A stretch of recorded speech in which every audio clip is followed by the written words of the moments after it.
¿Qué tal? ¿Cómo estás? Bueno, vamos a analizar hoy la carta de vinos del restaurante Don Gil en Albacete.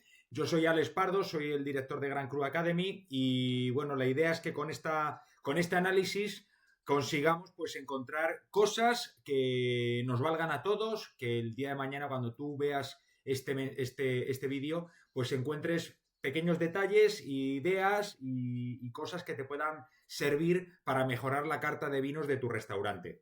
Hemos elegido el Don Gil de Albacete porque, bueno, así nos lo ha pedido nuestro amigo Juanen, que analizáramos la carta de su restaurante y me dijo que la tenía en su página web, por eso estamos directamente en su página y desde aquí lo vamos a analizar. Entonces, como vemos, ya para empezar, esta carta aparece estructurada pues en estos cuatro pilares, por así decirlo, ¿verdad? Tenemos por un lado tintos, luego blancos, rosados espumosos y jereces y dulces. No es una estructura muy común, porque habitualmente lo que encontramos suelen ser espumosos al principio, espumosos, luego blancos y rosados, y luego ya tintos, y debajo dulces y vinos generosos. Hay veces que los vinos generosos también los podemos poner arriba, a la vez que los champanes, por ejemplo, que el resto de espumosos. ¿Por qué? Porque también el jerez y otros fortificados pues sirven también como vino de aperitivo. Está muy bien comenzar a tomar un aperitivo pues con una copa de fino o una manzanilla, por ejemplo. Entonces, yo esta carta cuando la veo así, pues pienso que a lo mejor ellos han querido poner al principio los tintos, pues porque es el vino que ellos más valoran, que es el vino que más encaja con su gastronomía, es el vino que mejor va con sus platos y el que más demanda el público. Entonces, bueno, si tú en tu restaurante encuentras que ese orden es el que a ti te facilita el que el cliente encuentre los vinos que más se venden y tú quieres potenciar vinos tintos, me parece fenomenal que lo pongas lo primero, pero siempre tiene que ser con una estrategia. O sea, las cosas no se pueden hacer al tuntún, sino que tiene que seguir una estrategia pensada y definida para, pues eso, luego conseguir, sobre todo, ¿qué es lo que queremos con las cartas? Fidelizar a nuestros clientes y conseguir más ventas, por supuesto, más ventas y más rentabilidad, porque hay veces que también vendemos mucho, pero no ganamos. Entonces, la idea es que vendamos mucho y que ganemos también con los vinos. Entonces, ¿cuál sería mi estructura ideal? La que os decía antes. Poner al principio los espumosos, luego blancos y rosados, podemos ponerlos en la misma línea o poner blancos y luego debajo rosados, y luego tintos, y luego ya los dulces vinos de postre con los vinos generosos también, porque también en los vinos generosos encontramos vinos generosos dulces, como podemos encontrar los Pedro Jiménez, que son estupendos en Montilla Moriles y en Jerez. Entonces, yo lo haría así, esa sería mi estructura en principio para esta carta. Luego después, cuando entramos y ya vemos, por ejemplo, aquí lo que sí que antes de pasar, rosados y espumosos yo no lo pondría junto, porque es que no tiene mucho sentido, ¿no? El mezclar, el poner juntos los rosados y los espumosos, para mí no entiendo el por qué. Entonces yo lo pondría por separado. Luego, si abrimos tintos, pues ya aparecen las diferentes denominaciones de origen, ¿no? Terra Alta, Almansa, la IGT vino a la tierra de Castilla, luego aparece el Pago de la Jaraba, Manchuela, bueno, aquí son denominaciones de origen que encontramos en Castilla-La Mancha, Méntrida también, entonces, bueno, por ejemplo, luego ya Ribera del Duero. Entonces, si estamos viendo que tiene bastantes vinos de La Mancha al principio, aquí aparece también Rioja y aquí Méntrida, veo que no va por orden alfabético. Entonces, si no hay orden alfabético, entonces ¿por qué lo primero, por qué ponen lo primero Terra Alta? No tiene ningún sentido. Entonces, yo lo que haría en una carta como esta, estando además en una zona productora como es La Mancha, potenciaría lo primero los vinos de mi tierra. Entonces, yo aquí sí que haría una distinción. Primero, antes de poner la denominación de origen, pondría la región. Entonces, pondría la región Castilla-La Mancha, vinos de Castilla-La Mancha y luego ya las denominaciones de origen dentro de La Mancha, pues como son Almansa, Méntrida y si tienes, por ejemplo, pues vinos de Valdepeñas, vinos de Ladeo Mancha, pues o sea, todos dentro de lo que es vinos de La Mancha, para que el cliente cuando venga al restaurante pues encuentre los primeros los vinos de nuestra zona. Y luego ya las otras zonas, las otras denominaciones de origen, las otras regiones, y si tengo muchas, como en este caso que es una carta bastante amplia, las tendría por orden alfabético porque siempre va a ser mucho más fácil de encontrar para nuestro cliente. Entonces, primero potenciamos los vinos de nuestra zona y después los vinos de otras zonas que tengamos. Si Como en este caso, que creo al final tiene también, mira, estoy pasando todo esto, en Valencia, Cebreros, ¿ves? Jumilla, eso como te digo, no está ordenado por orden alfabético, entonces, bueno, pues, eh, mira, aquí aparecen vinos de Italia, aquí vinos de Francia, entonces, si hay vinos de otros países, entonces sí que hay que indicar al principio España, como habéis visto, no lo pone al principio, pone directamente Terra Alta. Entonces, si tienes vinos de diferentes países, tienes que indicar los países al principio. Esto pues es un sistema que va pues de manera escalonada por categorías. Entonces, si tocas vinos internacionales, yo pondría vinos tintos, por ejemplo, que es como aparece lo primero, vinos tintos, y luego tintos, ¿de dónde? De España. Y de España, luego, ¿de dónde? Pues Castilla-La Mancha. Y dentro de Castilla-La Mancha ya las denominaciones de origen incluidas dentro de Castilla-La Mancha.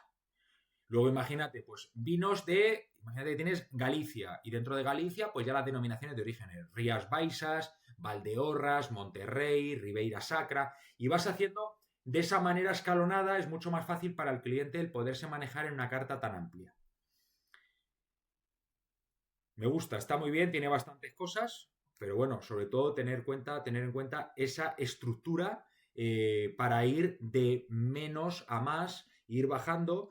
Y yo pondría eso, siempre, si tenemos diferentes países, el primero España y luego ya los demás países también por orden alfabético. Y primero la Argentina, si luego van vinos de Chile, y si luego va la F Francia, pues por orden alfabético. Más cosas. Importante, no veo en esta carta en ningún vino por copas. No veo los precios por copas. Todos los precios que indica son por botella. Entonces, voy a ver un momento, a ver si tiene también algún vino por copas. A ver, en los blancos. A ver, le he dado blancos, pero se ha bajado. Aquí están los blancos.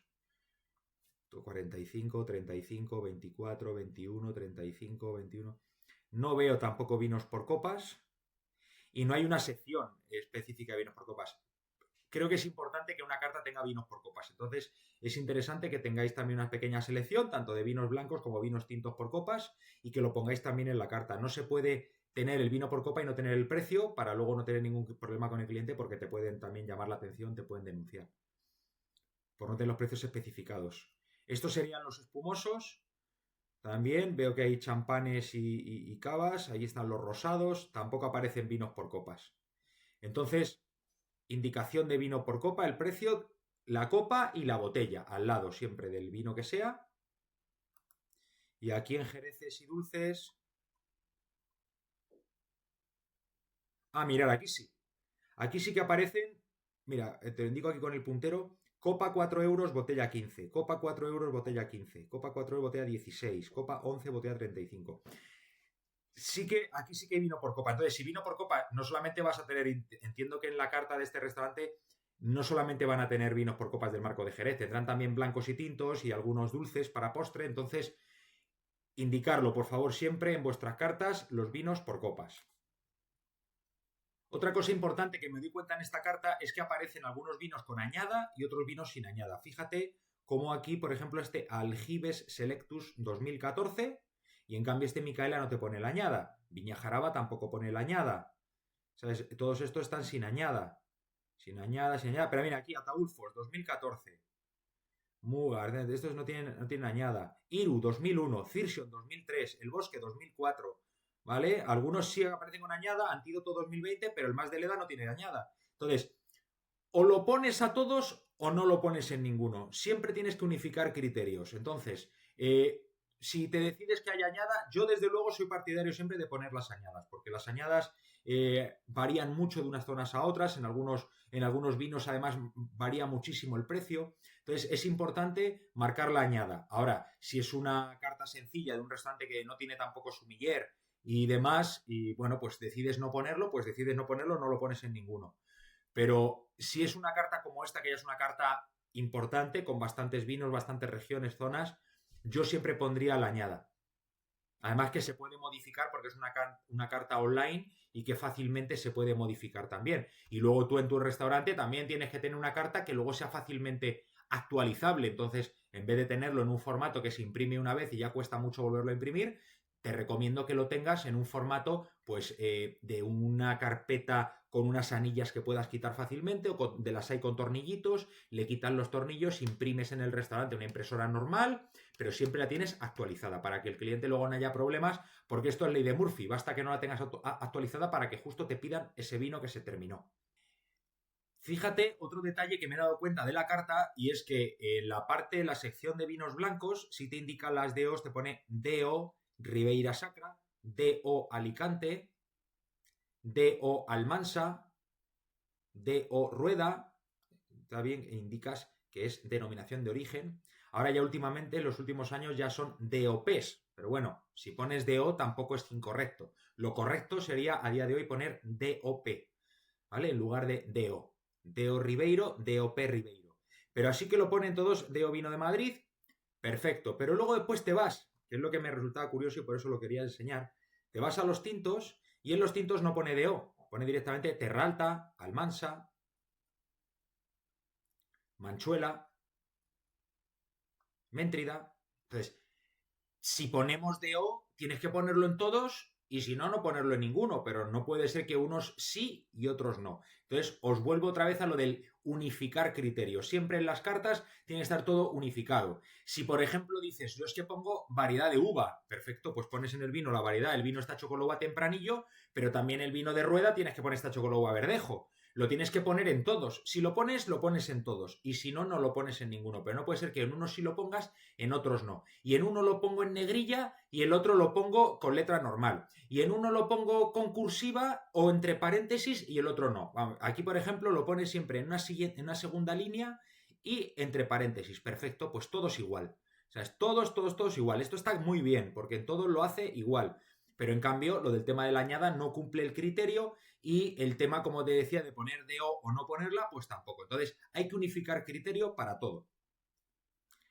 Genial. Ahora, otra cosa que te quiero hacer hincapié es, tenemos que leer muy bien las etiquetas, y a esto me refiero en que a la hora luego de escribir el nombre del vino o la variedad de uva que está hecho o en la zona de donde viene ese vino, no puede haber errores de ortografía. Y me refiero, fíjate, aquí, mira, Touriga Franca, está bien escrito Touriga, pero aquí pone Toruiga.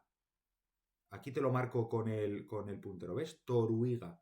Entonces, esto es un error de escribir rápido. Entonces, es importante cuando tenemos la carta ya diseñada, darle un repasito, ir mirando, leer todo bien y buscar siempre, sobre todo, pues en las etiquetas, buscar la información bien de las denominaciones de origen, la información que aparece en las páginas web de las bodegas, porque ahí nos viene todo. Entonces, y si tenemos alguna duda, lo ponemos en Google. ¿Cómo se escribe la variedad tal? O la escribes tú y te va a decir cómo se escribe.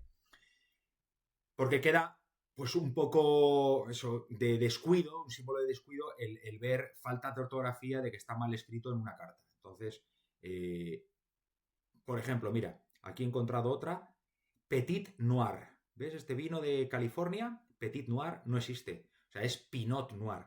Entonces, esto es otro error de no escribirlo correctamente. Entonces, es importante que no haya errores de escritura en tanto ni en los vinos, ni en los nombres de los elaboradores si los ponemos, o en las variedades de uva. Entonces, sobre todo, fíjate muy bien en las etiquetas y busca la información, si dudas, en las webs. Respecto al tema de la fijación de precios, yo en las cartas, a mí no me gusta poner decimales, como en este caso 43,50, 26,50. Aquí, a mí me gusta ponerlo así, como pone aquí, 25, 25. Este precio, por ejemplo, 24,50, pues 25. 24, 25. 26,50, 27. Siempre redondear para arriba y redondear. Un número redondo, 27, 26. Los decimales los puedes usar cuando son vinos por copas. Pero si no, tampoco, pues una copa de vino, pues 2 euros, 3 euros. ¿Tienes alguna? Tienes que poner 2,50, lo entiendo, que para vinos por copas normalmente sí que hay que poner decimales. Pero si no, yo digo, números redondos, sobre todo en las botellas, redondeamos y 250, 500, perfecto, pues, pero sin decimales. Y siempre, para mí es importante no poner el símbolo del euro, porque siempre esto está demostrado, está estudiado por las universidades, han hecho estudios psicológicos con distinta población, en la cual pues, les sientan y les hacen diferentes test y se sabe que cuando aparece el símbolo del euro, pues la gente pensamos en dinero y tendemos a comprar menos cuando vemos estos símbolos, nos parece todo que es más caro, a pensar en dinero y que nos estamos gastando. Entonces, el neuromarketing funciona también en las cartas de vino, entonces yo te aconsejo no poner el símbolo del euro, pero sí, porque es obligatorio que aparezca una pequeña leyenda al principio o al final de la carta en la cual te indique, te ponga algo así como los precios de esta carta están indicados en euros e incluyen el IVA, porque también es importante, también en España sabéis que los vinos se marcan con el 10% de IVA y bueno, es obligatorio que los vinos de la carta aparezcan con el precio con IVA. No vale que este vino, por ejemplo, que estoy enseñando ponga 25 y luego cuando el cliente no lo pide, le llevamos la factura y al final, pues en vez de 25, le cuesta al cliente pues 27,50 porque le hemos metido el 10% de IVA. Eso no es legal y te pueden denunciar por ello. Entonces, tampoco es legal poner los precios de esta carta no incluyen el IVA y luego cobrarlo. Dice, no, pero es que lo pongo que no lo incluye. No, pues estás cometiendo, es ilegal. Entonces, por eso siempre tiene que aparecer el precio final con el IVA. Entonces, yo te recomiendo que quites el símbolo del euro y que pongas los precios de esta carta están expresados o están indicados en euros e incluyen el 10% de IVA. Mira, y ya por último, te voy a comentar también respecto a otra cosa que se podría mejorar en la parte esta de Jerez y Dulce. Pone vinos del marco de Jerez, pero luego vino del marco de Jerez, pero incluye vinos efectivamente que están en el marco, como Sanlúcar, pero luego te pone aquí un Montilla Moriles, y Montilla Moriles no es del marco de Jerez, es de Montilla Moriles, en Córdoba. Entonces, esto es un error. Yo aquí pondría vinos generosos o vinos fortificados andaluces, de Andalucía, y por eso englobo, y ahí puedes meter los vinos de Jerez y los vinos de Montilla, y si tienes algún condado de Huelva, por ejemplo, o vinos de Málaga, los puedes meter todos aquí, pero eso es un error. Y luego otra cosa también que encuentro es que no sigue pues con el mismo procedimiento en todo, en tanto en cuanto me refiero a que, mira, aquí aparece Sanlúcar entre paréntesis y aquí Sanlúcar no aparece con paréntesis. Entonces, si pones lo que decía antes, los procesos tienen que ser constantes. Si tú decides de poner paréntesis, tiene que ser paréntesis para todo. Si decides de no ponerlo, no ponerlo, pero siempre tiene que haber una constancia en tu carta. Entonces, aquí, por ejemplo, Montilla Moriles sí lo pone, mete Montilla Moriles entre paréntesis, pero y aquí también Alvear Montilla Moriles entre paréntesis, pero aquí, por ejemplo, Fino Cabataz, Alvear, y no pones entre paréntesis también Montilla Moriles. Pues si lo has puesto aquí, también tienes que ponerlo aquí. ¿Me entiendes? Lo que quiero decir. Entonces, tiene que haber esa. Mira, aquí sí aparece otro pino de Alvear, y entre paréntesis sí lo pone Montilla Moriles. Pero aquí nada más que. Aquí pone Montilla. Este vino Maestro Sierra. Pues Maestro Sierra, Jerez. Si indicas en unos que son de Montilla, en otros indicas que son de Jerez. ¿Sabes? ¿Vale? Tiene que haber una constancia, igual que por ejemplo aquí he visto que aparece, por ejemplo, fijaros, aquí aparece el Tokay Pendits, Tokay de Hungría, sabéis que es este vino dulce húngaro, y luego aparecen aquí los Tokay Oremus aquí abajo. Entonces, ¿pero por qué un Tokay aquí arriba y luego tocáis aquí abajo? Todos los tocáis juntos, todos los vinos, si por ejemplo hubiese Oportos, pues todos los vinos de Oporto juntos, los vinos iberios Pedro Jiménez juntos, y que haya una facilidad para que el cliente tenga un sentido de un orden. Si no dicen, no, es que los he puesto así porque va por orden alfabético, vale, pero es que la T de Tokay está aquí, T está aquí también abajo, entonces... ¿Por qué, por ejemplo, mira, este Luzón dulce y pone la variedad Sauvignon Blanc entre paréntesis y aquí detrás del precio? Cuando en los que aparece la variedad de uva, mira, lo primero, tendría que aparecer en todos. Si lo pones en uno, tienes que ponerlo en todo, y si no, no lo pongas. ¿Sabes? La variedad de uva. Aquí pone tempranillo dulce y lo pone aquí en una segunda línea. Antes habíamos visto que en las otras, las variedades de uva la ponían en una segunda línea, ¿os acordáis? Y aquí no, aquí me lo pone a un lado, después del precio. Entonces, pues eso, esa consistencia en la carta tiene que aparecer también en esta parte, en las variedades, aquí en esta parte de los vinos dulces. Por lo demás, veo que es una carta muy completa, es una carta que tiene de todo, tiene vinos, como digo, nacionales e internacionales, vinos muy ricos y sorprendentes, vinos clásicos con los que no fallas, como el Recóndita Armonía, un Ice Wine, que esta siempre es un vino muy interesante, un vino de hielo, hecho con la variedad de uva Vidal. Vidal es la variedad de uva, pues si es la variedad, antes habíamos visto que se ponía en una segunda línea y entre paréntesis, ¿veis? Y aquí no lo hace. Así que bueno, como veis, una carta muy buena, amplia, bien surtida, que con esos pequeños ajustes, desde luego que se podrá conseguir una carta ganadora. Y si quieres saber más sobre cartas de vino y fijación de precios y cómo vender los vinos también en el restaurante, tienes disponible mi workshop que se llama La Carta de Vinos Ganadora y te voy a dejar por aquí abajo el enlace en la descripción del vídeo. Así que sígueme para más vídeos así y nos vemos en la siguiente. Que vaya muy bien. Chao.